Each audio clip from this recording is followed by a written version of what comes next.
Welcome to morning session. Gently kept your hands on your face for 10 seconds. 10, 9, 8, 7, 6, 5, 4, 3, 2, 1, 0. అరచేతులు చూస్తూ నెమ్మదిగా కడుతెరుద్దాం. 5, 4, 3, 2, 1, 0. ముందుగా మనందరికీ గురువు గారిన బ్రహ్మర్షి పితామహ పత్రిజీకి సహస్ర కోటి నమస్సుమాంజులు, సహస్ర కోటి కృతజ్ఞతలు అర్పించుకుంటూ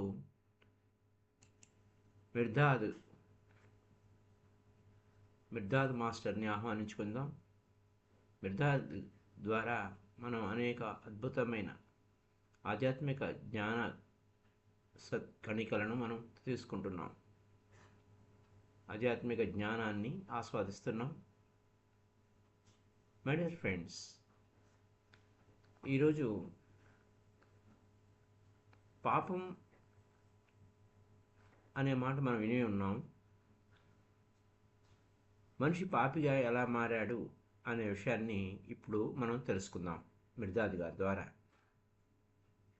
మనిషి ఏమో భగవంతుడి ప్రతిరూపం.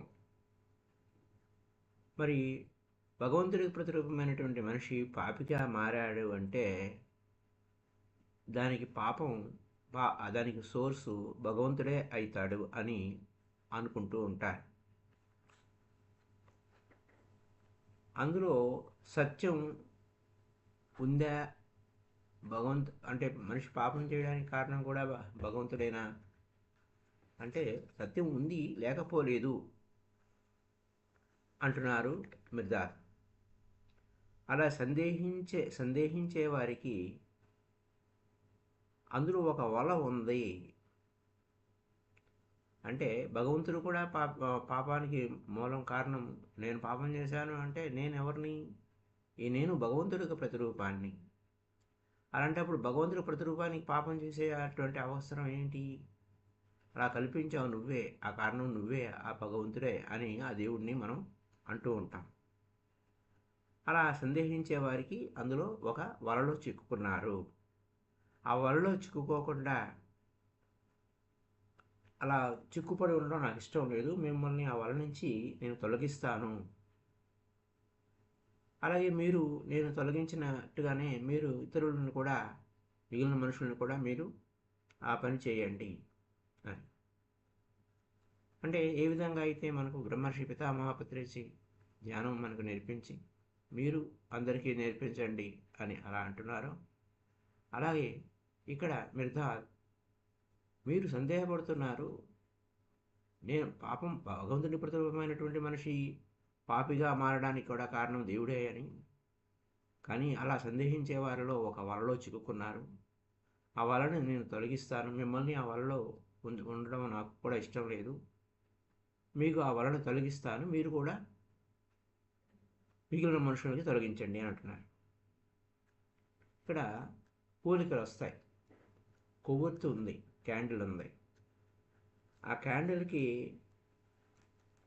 కాంతినివ్వని సూర్యుడిది పాపం అయితే భగవంతుడిది కూడా పాపమే. క్యాండిల్ వెలిగించాలి. మనం వెలిగించకుండా, మనం ఏం చేయకుండా క్యాండిల్ వెలుగుతుందా? సూర్యుడు కాంతితో క్యాండిల్ వెలుగుతుందా? మనం అగ్గిపుల్ల గీసి ఆ క్యాండిల్ని వెలిగించాలి, ఆ కొవ్వొత్తిని వెలిగించాలి. మరి అలా కాంతిని ఆయన ఇవ్వలేదు, సూర్యుడు ఇవ్వలేదు అని పాపం అయితే భగవంతుడిది కూడా అది పాపం లేదు. పాపం అయితే తప్ప. సూర్యుడిది పాపం అయితే భగవంతుడిది పాపం. అక్కడ సూర్యుడి పాపం ఏం లేదు అక్కడ, అలాగే భగవంతుడి పాపం లేదు. అయితే మనిషిలో కూడా పాపం లేదు. సూర్యకాంతిలో తనని తాను మండించుకుని సూర్యునిలో కలిసిపోవడం అనేది కొవ్వొత్తి పాపం అయితే తప్ప. తను తాను మండించుకుంది, సూర్యకాంతిలో కాంతి అయిపోయింది కొవ్వొత్తి, ఆ క్యాండిల్. అది పాపం అయితే తప్ప అది పాపం ఏమవుతుంది? అలాగే మనిషిలో కూడా పాపం లేదు. వెలుగునివ్వని కొవ్వొత్తిలో పాపం ఉంది. ఎంత వెలిగించినా ఎలక్కపోతే అది పాపం ఉంది. దాన్ని వెలిగించిన చేతిని, అగ్గిపొలని అది శపిస్తుంది. అయ్యో, నన్ను వెలిగించేశారే అంటే వెలుగునివ్వకుండా నిరుపయోగంగా ఉంటే అని అర్థం. మనిషి తనలో ఉన్న భగవంతుని ప్రతిరూపాన్ని వెలికి తీయకుండా అలా ఉండిపోతే అది పాపం అవుతుంది. అలాగే కొవ్వొత్తి తను అలాగే ఉండిపోతే పాపం అవుతుంది. మనిషి దేవుని యొక్క విత్తనం అయితే ఆ విత్తనం విత్తనంగానే ఉండిపోయి విత్తనంగానే చేస్తే అది పాపం అవుతుంది. తనలో ఉన్న భగవంతుడిని, ఆ యొక్క విత్తనంలోంచి ఆ మహావృక్షాన్ని వెలికి తీయడం అనేది చేయకపోతే పాపం అవుతుంది. అది అక్కడున్న పాపం అనే పాయింట్ మీద. అలాగే కొవ్వొత్తి నేను ఎలాగను, నేను ఇలానే ఉండిపోతాను అని అలాగే ఉంటే దాన్ని పాపం అవుతుంది. అలా కాకుండా అది అప్పుడు ఏమవుతుంది, అది పాపంగానే ఉండి అయ్యో నా చేతిని ఇప్పుడు మనం చేత్తో అగ్గిపుల్ల గీసి కొవ్వొత్తి వెలిగిస్తాం, క్యాండిల్ వెలిగిస్తాం. అప్పుడు ఏం చేస్తుంది, అది తనకి ఇష్టం లేనిది ఆ కొవ్వొత్తి శపిస్తుంది. సూర్యకాంతిలో మండడానికి సిగ్గుపడి సూర్యుడి నుంచి తాను దాచుకునే కొవ్వొత్తిలో పాపం ఉంది. ఎందుకంటే ఒకటే కాంతి, అది ప్రపంచానికంతా వెలుగునిచ్చే ఒక క్యాండిల్ అయితే ఇది ఒక చిన్న దీపం. ఆ రెండు ఒకటే, ఆ కాంతి. చట్టాన్ని ఉల్లంఘించి మనిషి పాపం చేయలేదు. చట్టాన్ని ఉల్లంఘిస్తే మనిషి పాపం చేయలేదు. చట్టం గురించి అవగాహన లేకపోవడం, అండర్స్టాండింగ్ లేకపోవడం, తన అజ్ఞానాన్ని, ఇగ్నోరెన్స్ని దాచుకోవడం పాపం చేశాడు. అత్తి ఆకు ఉడుపులో పాపం ఉంది అంటే ఏంటి? ఇప్పుడు అత్తి ఆకులు అనే పదాలు బైబిల్లో కథలో వాడతారు. పిగ్ లీవ్స్ అంటారు ఇంగ్లీష్లో. ఆ పిగ్ లీవ్స్ని చుట్టుకున్నాడు ఆదాము ఈవ్ కథలో. ఆ ఉడుపులో పాపం ఉంది అంటే ఏమో నేను పాపం చేశాను అనే భావనతోనే అది పట్టుకున్నాడు. క్లుప్తంగా సహజమైన మాటల్లో మహత్తైన సూక్ష్మమైన అర్థంతో ఉన్న మనిషి యొక్క పతనానికి సంబంధించిన కథ అది. మనిషి తను దేవుని ప్రతిరూపంగా ఉన్న మనిషి అక్కడి నుంచి ద్వంద్వాలలో పడిపోయాడు. వేరు వేరు అని, పాపము పుణ్యము అనేది ద్వంద్వంలో పడిపోయాడు. మనిషి పతనం అయిపోయాడు. అక్కడి నుంచి ప్రతిదాన్ని నువ్వు వేరే నేను వేరే అంటే ఆ కథలో ఎలా అంటే పురుషుని యొక్క, అక్కడ స్త్రీ పురుష అనే పదం కాకపోయినా ఆ మనిషి నుంచి వేరు చేయబడి ఒక భాగమే స్త్రీ అనే పాయింట్ మీద కథ నడుస్తుంది. అది మనం చెప్పుకుందాం. భగవంతుడి హృదయం నుంచి మనిషి తాజాగా వచ్చాడు. ప్రతిరూపమేగా, తాజాగా అప్పుడప్పుడే ఫ్రెష్గా వచ్చాడు. ఆ వచ్చినప్పుడు ఎలా ఉన్నాడు? జడంగా నిశ్చేష్టుడిలా సృష్టించలేని పసిదేవుడిలా మనిషి ఎలా ఉన్నాడో, జడంగా నిశ్చేష్టుడిలాగా సృష్టించలేని పసిదేవుడిలాగా. చిన్నపిల్లాడు ఏం చేస్తాడు? ఏం చేయలేడు కదా. అలాగే ఉన్నాడు ఆ మనిషి, పసివాడిలాగానే ఉన్నాడు.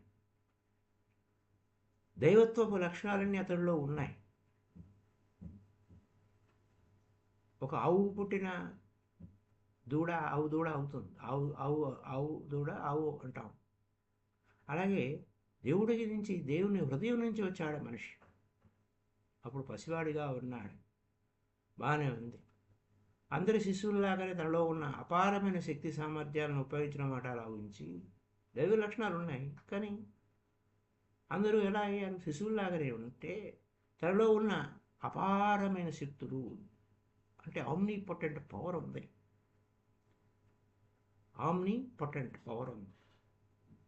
దేవుడు తనలోనే ఉన్నాడు. అయితే ఇక్కడ దేవుడు ఉన్నాడు, ఇక్కడ మళ్ళీ మనం ద్వంద్వాల గురించి మాట్లాడుకోవటం అయిపోతుంది. దేవుడు ఉన్నాడు, నేనున్నాను అంటే రెండు అయిపోయింది. ఆ పెద్ద నేను ఈ చిన్న నేను కాదు అనే విషయం తెలుసుకునేంత వరకు ఈ పాపపుణ్యాలు ఇవన్నీ గోల వస్తూనే ఉంటుంది. చూద్దాం ఇంకా ముందుకెళ్తే.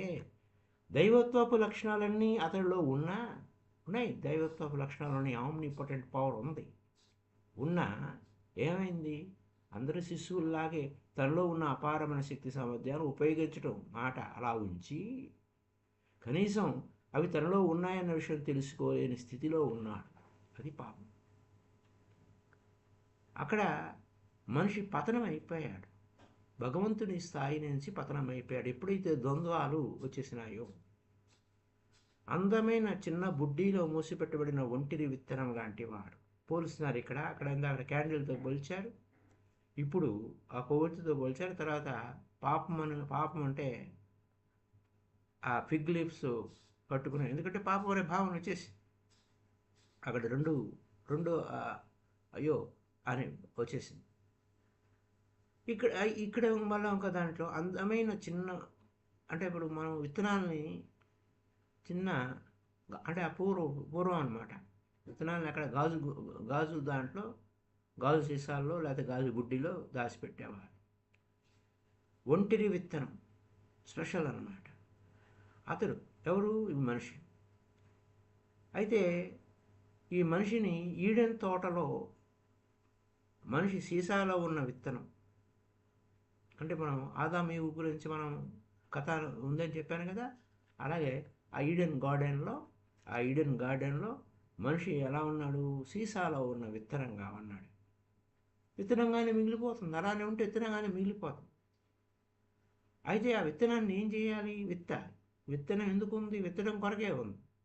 అనుకూలమైన నేలలో, అంటే సారవంతమైన నేలలో పాతి పెడితే తప్ప విత్తనంలో దాగి ఉన్న అద్భుతాలు చైతన్యం కలిగి వెలుగు చూడవు.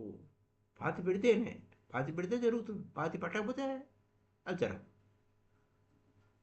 ఇప్పుడు అలా చైతన్యం చూడకుండా, వెలుగు చూడకుండా పాతి పెడితే ఏం జరుగుతుంది? విత్తనంలో దాగి ఉన్న అద్భుతాలు నేలలో పాతి పెడితే దానిపై తొడుగు పగిలిపోయి, ఆ కవర్ పగిలిపోయి జీవితం తీసుకోదు, మొలకెత్తదు ఆ పని చేయకపోతే.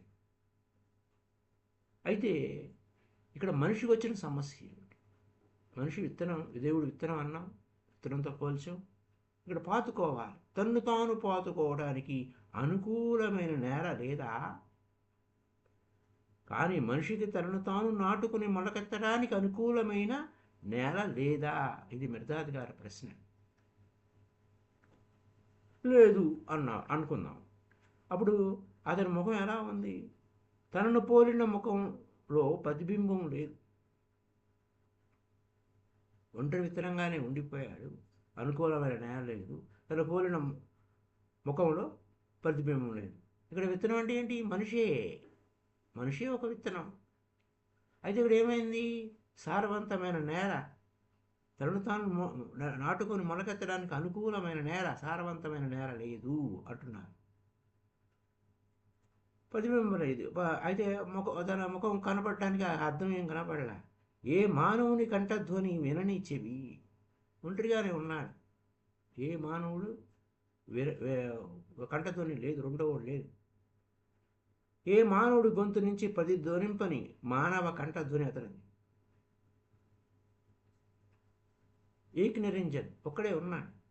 ఒంటరి శృతిలో కొట్టుకుంటుంది అతని గుండె. ఒంటరిగా ఉన్నాడు.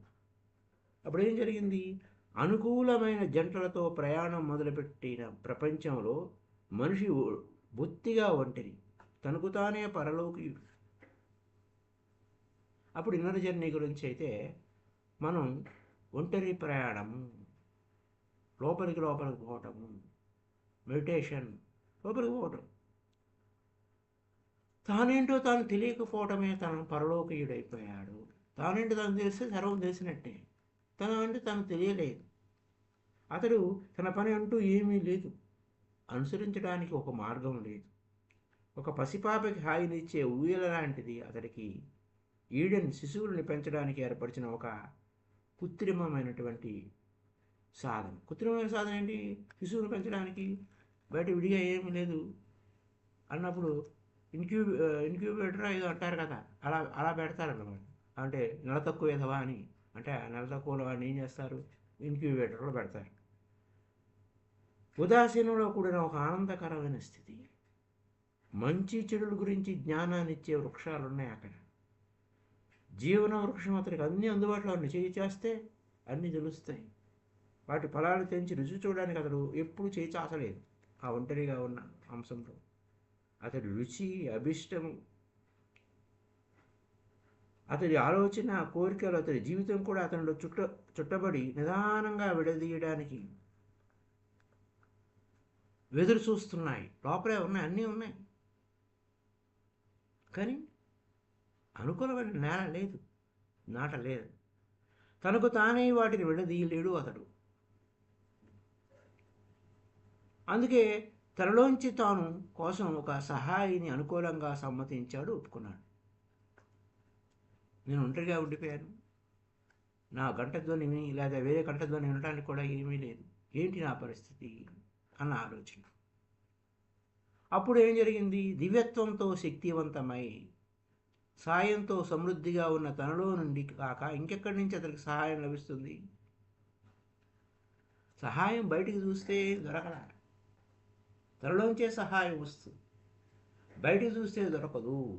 సహాయం లోపలే ఉంది, లోపలి నుంచి వస్తుంది. దివ్యత్వంతో శక్తివంతమై, ఎందుకంటే ఆ దివ్యపుత్రుడు దేవుని బిడ్డ.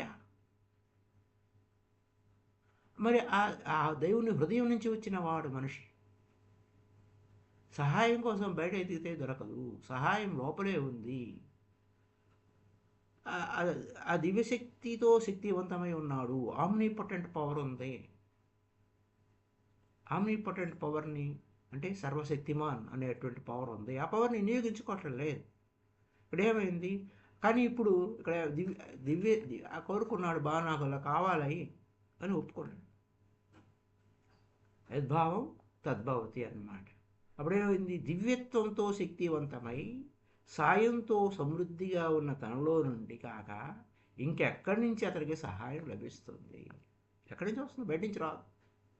ఇది చాలా చాలా చాలా ఇంపార్టెంట్ పాయింట్. చాలా చాలా ఇంపార్టెంట్ పాయింట్. అప్పుడు అక్కడ ఆ పురుషులో నుంచి, లేదా పురుషుడు అనే స్త్రీ అనేది ఆ మగ నుంచి ఒక ఆడ, రెండుగా ఆ యొక్క దేవుడు సృష్టించిన మనిషి రెండుగా విడిపోయాడు. దీన్నే మనం అర్ధనారీశ్వర తత్వము అంటాం. ఆమె ఏదో అలిగిందని, లేకపోతే ఆమె ఏదో అంతా వేరే, ఆ స్టోరీ కమర్షియల్ స్టోరీ, మనం దాని గురించి కాదు. కానీ వాస్తవం అదే, అర్ధనారీశ్వర తత్వమే. ఆ శివుడి నుంచి అమ్మ వచ్చింది.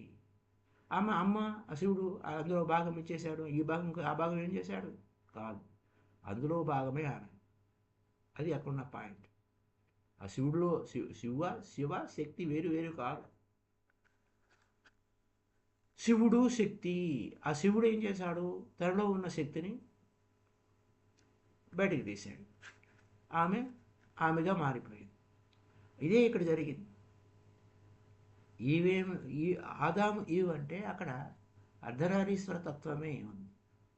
ఈవు కొత్త దుమ్ము ఊపిరి కాదు, అది ఆదాము శరీరమే, అంటే ఆ శివుడు శరీరమే. ఆమె శక్తి ఆ శివుడు శక్తే, శివశక్తి, శివశక్తులు. శక్తి అంటే అమ్మ, అంటే నాన్న, అలా మనం చెప్పుకుంటాం. శివుడు అంటే నాన్న అని. అయితే అతడి ఎముకలో ఎముక, అతడి శరీరంలో శరీరం.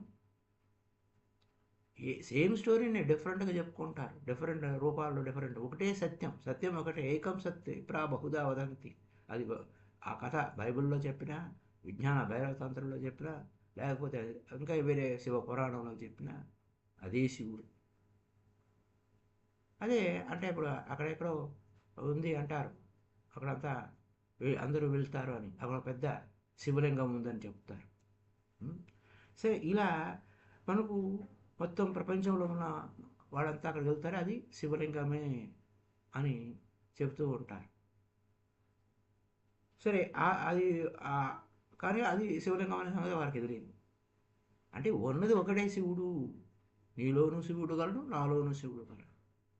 ఆ శక్తి అంటే స్త్రీ వేరు, ఆడవేరు, మగ వేరు కాదు. అదనమాట. ఇక్కడ అదే ఆదాము రెండుగా చీలిపోయాడు. ఒక మగ, ఒక ఆడ ఆధారంగా చేపట్టాడు. చూడండి, దేవుని హృదయంలోంచి వచ్చిన వాడు. అలాగే ఆ శివుడు రెండుగా మారిపోయాడు. శివుడుగా, శక్తిగా, అలాగే ఆడగా, మగగా. అక్కడి నుంచి వచ్చి బిగిన్ అయ్యింది. సరే, బాగుంది. ఆ విధంగా ప్రతిబింబించిన ముఖంతో ఒంటరిగా ఉన్న ఆదం ఒక సహచరిని, ఒక అద్దాన్ని పొందాడు. ఒంటరిగా ఉన్నాడు అయ్యా. మనకి త్రిపుర రాశిలో త్రిపుర మాత ఇచ్చినట్టుగా అక్కడ అంటే అక్కడ సృష్టించింది అని మనం విడిగా చెప్తారు. శక్తిని సృష్టించింది, అలాగే ఆ పార్వతీదేవిని సృష్టించింది, వాళ్ళంతా అలసిపోతున్నారు అని చెప్పి కథ ఏ రూపంలో చెప్పినా గుర్తుపెట్టుకోవడానికే మూల సత్యాన్ని, ముఖ్యమైన పాయింట్ని, ముఖ్యమైన వ్యవహారాన్ని, ఇంపార్టెంట్ పాయింట్ని మనం చూసుకోవాలి, దాంట్లో ఉన్న అంతరార్థాన్ని. ఆ విధంగా ప్రతిబింబించిన ముఖం, నా ముఖం ఎలా ఉందో చూసుకోవడానికి, నా ముఖం చూడాలంటే ఆ స్త్రీలోనే చూడాలి. ఎందుకంటే ఆ మగవాడు ఆడగా మారిపోయాడు, మగవాడు ఆడ రెండుగా విడిపోయాడు. ముఖంతో ఒంటరిగా ఉన్న ఆదాము ఒక సహచరిని, ఒక అద్దాన్ని పొందాడు. ఏ మానవ కంఠధ్వనిలోనూ ప్రతిధ్వనింపని పేరు ఈడెన్ సందుల్లో దారుల్లో పైకి కిందకి తీయటి పల్లవిలా ప్రతిధ్వనించడం మొదలుపెట్టింది. ఒంటరి హృదయంతో ఒంటరిగా చప్పుడు కాకుండా కొట్టుకున్న గుండె ధ్వని తన సహచరి గుండెలో ప్రతిధ్వనించటం. సహచరి ఆ శివుడు శివుడుగా శివశక్తిగా మారినట్టుగా సహచరి గుండెలో ప్రతిధ్వనించడం, కొట్టుకోవడం మొదలెట్టి అక్కడ రెండుగా విడిగా ఉన్నారు. అక్కడ అర్ధనారీశ్వరతత్వం ఏముంది, ఇద్దరు ఒకటే బొమ్మలాగా మనకు చూపిస్తారు. కానీ దాని అంతరార్థం ఏంటి? స్త్రీ పురుషులు వేరు వేరు కాదు, లేదా ఆడ మగ వేరు వేరు కాదు, ఇద్దరు ఒకటే అని తత్వాన్ని చూపించడం కోసం ఈ మూల అర్థాన్ని అందరికీ మనం చెప్పుకోవాలి. కానీ అక్కడ కొట్లాడుకోవడం సరిపోతుంది. సరే, అగ్ని కణము లేని ఉక్కు అగ్ని కణాలను సమృద్ధిగా తెచ్చే చెక్కుముక్కు రాయిని ఆ విధంగా ఎదుర్కొంది. అగ్ని కణము లేని ఉక్కులో అగ్ని కణం లేదు. అగ్ని కణాలను సమృద్ధిగా తెచ్చే చెక్కుముక్కు రాయిని ఆ విధంగా ఎదుర్కొంది. ఆ విధంగా వెలిగింపబడిన కొవ్వొత్తి రెండు పక్కల నుంచి వెలిగింపబడింది. రెండు పక్కల ఉన్నది ఒకటే కొవ్వొత్తి, రెండు పక్కల వెలిగించబడింది. విరుద్ధమైన చివర నుంచి వస్తున్నట్టు కనిపించిన ఒకటే ఒత్తి, ఒకటే కొవ్వొత్తి, ఒకటే వెలుగు. చూడండి, ఆడమగ విరుద్ధంగా కనపడతారు, కానీ ఒకటే కొవ్వొత్తి. అది రెండు వైపులా వెలిగించారు, రెండు వైపులా వెలిగించారు. అమ్మవారు వేరే, అయ్యవారు వేరే, అయ్యవారు వేరే, అమ్మవారు వేరే అనుకోవడానికి, ఇలా ద్వంద్వాల పడి ఆడడానికి కారణం ఒకటి ఇదే. సో మై డియర్ ఫ్రెండ్స్, విరుద్ధమైన చివరి నుంచి వస్తున్నట్టుగా అనిపించినా ఒకటే ఒత్తి కాలుతుంది, ఒకటే ఒత్తి. అది అక్కడున్న విశేషం. ఆ విధంగా సీసాలోని విత్తనం తాను మొలకెత్తి తనలోని అద్భుతాలను బహిర్గతం చేయడానికి అనుకూలమైన నేల కనుక్కుంది. ఆ విత్తనం నుంచి బయటికి రావడానికి ఏకత అన్నది తనకు తెలియకుండానే అన్ని విభజనలు పొందుతుంది. ఉన్నది ఒకటే, కానీ విభజన మొదలైంది. ఉన్నది ఒకటే అని తెలుసుకునేంతవరకు మనిషికి ముక్తి లేదు. ఆడ వేరు మగ వేరు కాదురా నాయన, స్త్రీ వేరు పురుషుడు వేరు కాదురా, ఇద్దరు ఒకటేరా అని అంత మునిపే మనకు మిర్దాత్ చెప్పారు. ఇలా మరొక రూపంలో ఈ పాప పుణ్యాలనే పాపం ఏమిటి, ఎందుకు వచ్చింది, దానికి మనిషి పాపిగా ఎలా మారిపోయాడని దానికి ఏకత అన్నది తనకు తెలియకుండా అన్ని విభజనలు పొందుతూ ఉంది. విభజన పొందింది. విభజన ఎందుకు పొందిందిరా నాయన అంటే తన ఏకత గురించి తనకు తెలియకపోవడం. విడిగా లేదు, ఉన్నది ఒకటే అన్న సత్యం తెలియకపోవటమే విభజన. ఉన్నది ఒకటే అని తెలియకపోవటం ఉంది. తన గురించి తనకు తెలియని ఏకత, తన గురించి తానుకు తెలియని ఏకత విభజన సృష్టించింది నాయన, విభజన సృష్టించింది. అయితే చివరికి ఆ వైరుధ్యం నుంచి బయట పడేది ఎట్లా? రాపిడి జరగాల, విభజన వలన రాపిడి జరగాల, కొట్లాటలు చూపిస్తారుగా. మరి మన పురాణంలో కూడా కొట్లాడుకున్నట్టే చూపిస్తారు. అంటే మన ఇంటి కదే ఆ పురాణంలో చూపిస్తారు, ఆ దేవుడి పేరులో పెట్టి. కాబట్టి ఈ దేవుడు ఆ దేవుడు ఇద్దరు ఒకటేగా, ఈ శివుడు ఆ శివుడు ఒకటేగా, ఆ శక్తి ఆ శివశక్తిగా అదనమాట. దానికి కూడా మనిషిని భగవంతుని యొక్క విశ్వాసం గల ప్రతిబింబము. చివరికి అర్థం చేసుకోవాలి. ఏకతను అర్థం చేసుకునేంతవరకు ఈ కథ నడుస్తుంది. విభజనలో రాపిడి వైరుధ్యాల వలన బాగా రాపిడి పెట్టావా, బాగా పెట్టావా అయింది. అవి దానివల్ల ఏమైంది? ఆ రాపిడి వలన చివరికి అరే ఉన్నది ఒకటే కదా, ఎందుకు కొట్లాడుకుంటా, ఉన్నది ఒకటే, నీలో నువ్వు శివుడు కలడు, నాలో నువ్వు శివుడు కలడు. ఆ ఊపిరి ఆడేది ఎవరు? ఆయనే. ఆ శివుడే ఊపిరి, ప్రాణమే భగవంతుడు. నీలోనూ భగవంతుడు, నాలోనూ భగవంతుడు. నీ భగవంతుడు వేరు, నా భగవంతుడు వేరు కాదు. నీ ఊపిరి వేరు, నా ఊపిరి వేరు కాదు. ఇది అర్థం చేసుకునేంతవరకు, ఏకత అర్థం చేసుకునేంతవరకు కథ నడుస్తుంది. అక్కడ దానిలో కూడా మనిషి భగవంతుని యొక్క విశ్వాసం గల ప్రతిబింబము, అంతేగా, ప్రతిరూపము. దేవునికి ప్రతిరూపంగానే వచ్చావుగా, ఆయన హృదయం నుంచి వచ్చావుగా, ఆయన హృదయం నుంచి వచ్చావనే పదం చెప్పారు. కానీ హృదయంలోనే దేవుడు ఉన్నాడనే పాయింట్ ఇక్కడ మిస్ అయ్యి ఉండొచ్చు. కానీ తను తాను పూర్తిగా నింపుకున్నప్పుడు సర్వశక్తులు ఆయన, ఆ మంత్రగాడు వేరే, మంత్రదండం వేరే కాదుగా. ప్రతిరూపం మూలాధార చైతన్యమైన భగవంతుడు ఇతరులకి మాటల ద్వారా కనిపిస్తాడు. పవిత్ర అవగాహనలో మాట, అండర్స్టాండింగ్. అవగాహన అంటే ఏంటి? అండర్స్టాండింగ్. పవిత్ర అవగాహన, హోలీ అండర్స్టాండింగ్ అంటారు. హోలీ ఎప్పుడైంది? నువ్వే భగవంతుడివి. ఈ ఏకత ఆడ మగ వేరు కాదు, ఏకత ఉన్నది ఒకటే సత్యము అని తెలుసుకునేంతవరకు ఆ చైతన్యం ఏకమవుతుంది. ఇది అక్కడ నా గొప్ప పాయింట్. అయితే విభజన అన్నది ఏంటి? విభజన ఎందువలన జరిగింది? అదేమన్నా శిక్ష అంటే? శిక్ష కాదు. విభజన మార్గం సుదీర్ఘమైంది. ఎన్నెన్ని కథలు చెప్పారో ఒకసారి మనం చూసుకుందాం. విభజన అన్నది శిక్ష కాదు. ఏకతే ఒకవైపు, రెండు వైపులా కాలిపోతా ఉంది. ఆ కొవ్వొత్తి ఆ ఒత్తి ఒకటే రెండు వైపులా కాలుతుంది. కానీ అది వేరు ఇది వేరు అని విభజన అనుకుంటాం. విభజన శిక్ష కాదు. విభజన శిక్ష కాదు. ఏకత ప్రకృతిలోని సహజమైన రూపక్రియ. ఏకత ఏమో ప్రకృతిలో ఉన్న సహజమైనది. తనలో సత్యాన్ని విశదపరచడం కోసం, తనలో ఉన్న సత్యాన్ని విశదపరచడం కోసం, అంటే వెల్లడి చేయడం కోసం, ఎక్స్ప్లెయిన్ చేయడం కోసం, ఎక్స్ప్లెయిన్ చేసుకోవడం కోసం రెండుగా మాట్లాడాల్సి వస్తుంది. ఆ దేవుడు వేరే, నేను వేరే అనే పాయింట్ కాకపోయినా, ఓ దేవుడా అంటే నువ్వే ఆ దేవుడివి, దేవుడా అని పైగా కాదు, నీ లోపలికి చూడు.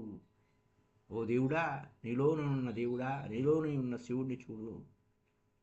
అందుకోసమే యోగి వేమన కూడా శిలలు చూసి నరుడు శివుడని భావింతుడు, తనదులోని శివుడు తానేలా తెలియడు అంటే ఇక్కడ తనదులోని శివుడు గురించే ఇక్కడ మాట్లాడుకుంటున్నాం.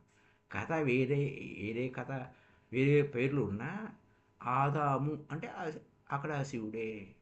ఆదాము శివుడు బాగానే ఉంది. ఆ శివుడికి శక్తి ఎక్కడి నుంచి వచ్చింది? తనలోంచి వచ్చింది ఆ శివశక్తి. ఇక్కడ ఈ పాయింట్లో విభజన అన్నది శిక్ష కాదు. ఏకత ప్రకృతిలో సహజమైన రూపక్రియ. తనలోని సత్యాన్ని విశదపరచడానికి విభజన అవసరమైంది. తనలోని సత్యాన్ని విశదపరచడానికి విభజన అవసరమైంది. వేరే విధంగా ఆలోచించడం ఎంత తెలివి తక్కువతనం. ఇది కేవలం నిన్ను తెలుసుకోవడం కోసమేరా, రెండోది ఉందని అనే భ్రమ కల్పించారు. అది ఓన్లీ ఇల్యూషన్, రెండోది లేదు. ఏకమేవా అద్వితీయం బ్రహ్మం అని ఊరికే మాటల వరకే పరిమితమైతే అనుభవంలోకి రాదు.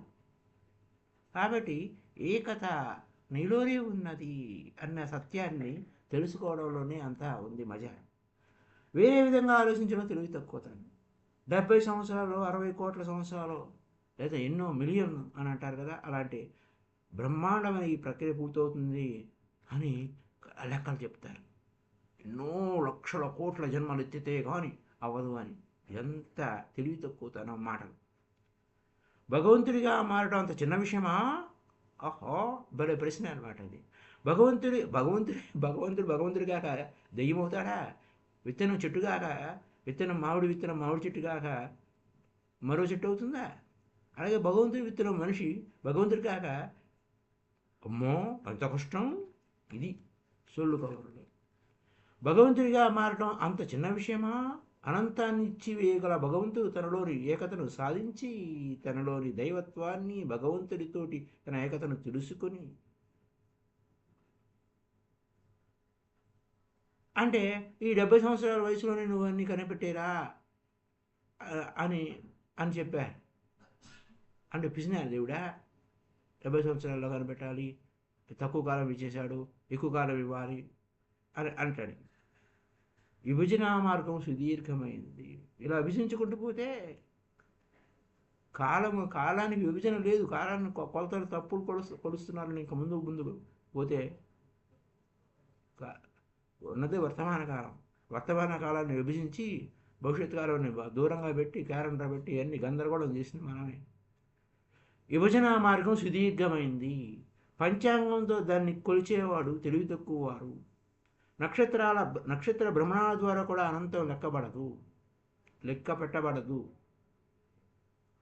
ఇలా ఉంటాయి. అయితే జడుడిగా నిశ్చేష్టుడిగా సృష్టించలేకుండా ఉన్న ఆదాము ఉన్నప్పుడు అతడు విభజింపబడ్డాడు. వెంటనే అతడు చురుకుగా పూర్తి చలనంతో సృష్టించడం, తనని తాను సంతానోత్పత్తి చేయడం మొదలెట్టాడు. విభజింపబడిన తర్వాత ఆదాము చేసిన మొదటి పని ఏమిటి?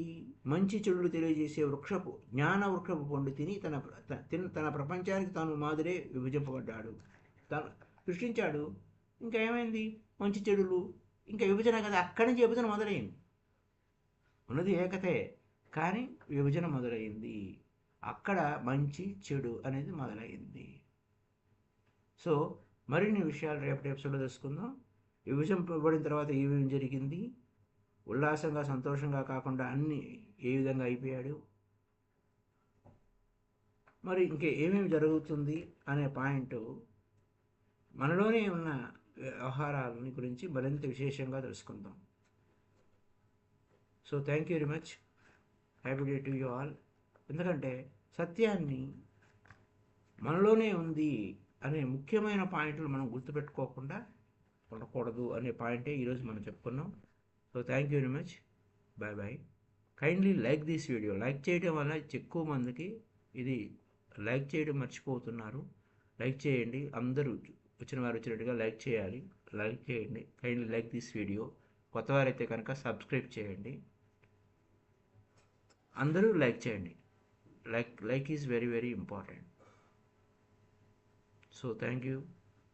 Bye bye.